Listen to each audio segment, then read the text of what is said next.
विश्व के इतिहास में विश्व के पटल पर बहुत सारी ऐसी तस्वीरें होती हैं जिनका बहुत महत्व होता है और 1971 की लड़ाई की ये वो तस्वीर है जिसका उतना ही बड़ा महत्व है।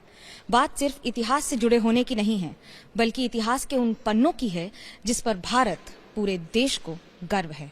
दरअसल 1971 में जब भारत ने पाकिस्तान को चने चबा दिए थे, हरा दिया था, उसके बाद इस तस्वीर पर सरेंडर की वो गाथा लिखी गई थी जिसके आधार पर आज भी भारत ये कहता है कि 93,000 सैनिकों ने पूरी तरह से समर्पण कर दिया था और इसीलिए इस तस्वीर का इतना महत्व है।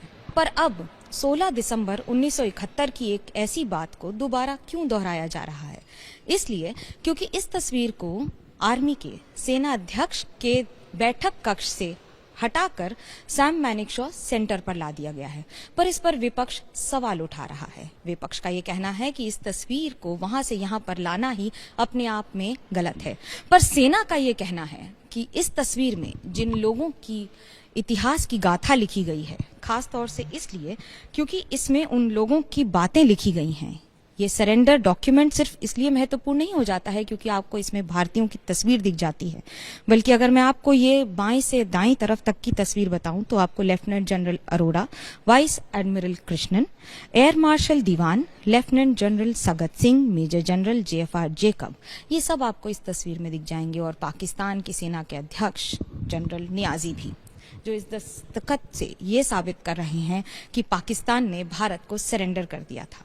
पर आज भी आजादी के इतने वर्षों बाद सवाल ये उठाए जा रहे हैं कि उस बैठक कक्ष से इस तस्वीर को यहाँ क्यों लाया गया, जिस पर सेना के आधिकारिक सूत्रों का ये कहना है कि उसका कारण ये है कि एक सेना अध्यक्ष के कक्ष तक बहुत कम लोग जाते हैं। पर जब ये तस्वीर मैनेक्शॉ सेंटर जैसी जगह पर आ जाती है जहां पर हर रोज हजारों लोगों के आने की सुविधा होती है, तो इसे कई ज्यादा लोगों के साथ रूबरू कराया जा सकता है।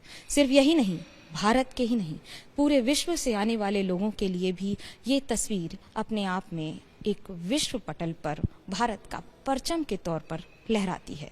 फील्ड मार्शल सैम मैनेक्शॉ, एक ऐसा नाम जिसे सुनते ही आपको गर्व की अनुभूति होगी, पर इस नाम को प्यार से कहा जाता है सैम बहादुर। सैम को बहादुर क्यों कहा जाता है? क्योंकि उसने कुछ ऐसे काम किए हैं अपने जीवन में जिसे कल्पना के परे माना गया था। एक बार उनसे पूछा गया कि अगर आप पाकिस्तान की सेना में होते और भारत के खिलाफ लड़ रहे होते तो कौन जीतता?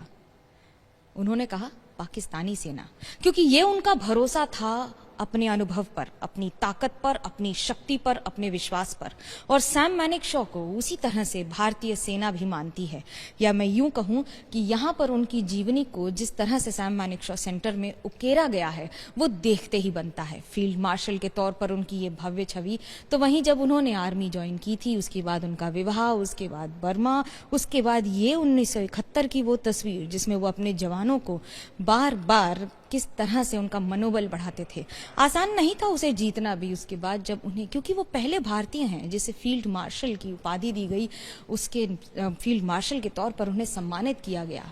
और अगर एक जानवर के साथ, एक डॉग के साथ, एक कुत्ते के साथ ये तस्वीर बहुत कुछ बयां करती है। इसे अगर आप आम भाषा में समझें तो इसे विश्वास, इसे लॉयल्टी की तस्वीर माना जाता है। तो वहीं उनका प्रकृति के प्रति प्रेम, और यहाँ पर इंडियन नेशनल आर्मी को आईएनए उनके इसमें संबोधित करते हुए, या फिर उनकी स्पीच आपको अगर कभी सुननी हो तो उससे पता लगता है कि आखिरकार सैम को सैम बहादुर क्यों कहा जाता है।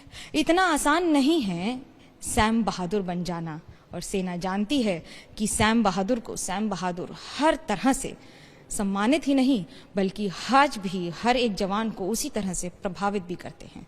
मैनेक्शॉ सेंटर 2 लाख स्क्वायर फीट में फैला हुआ खूबसूरत बनी इमारत, जिसे 2010 में पूरे देश को समर्पित किया गया था। पर उसके बाद से इसे हर दिन बेहतर बनाने की कोशिश की गई है।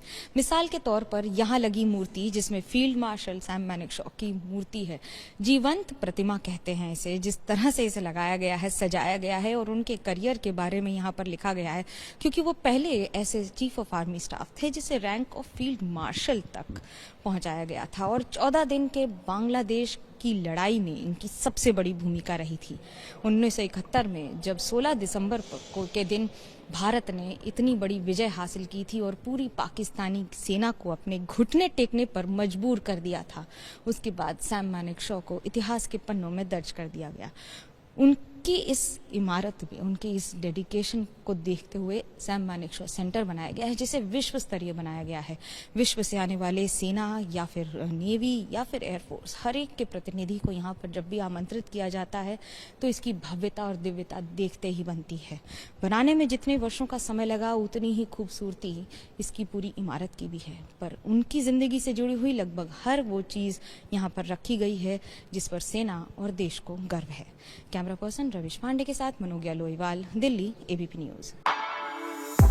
For exclusive and insightful videos, subscribe to our new channel ABP Live Premium.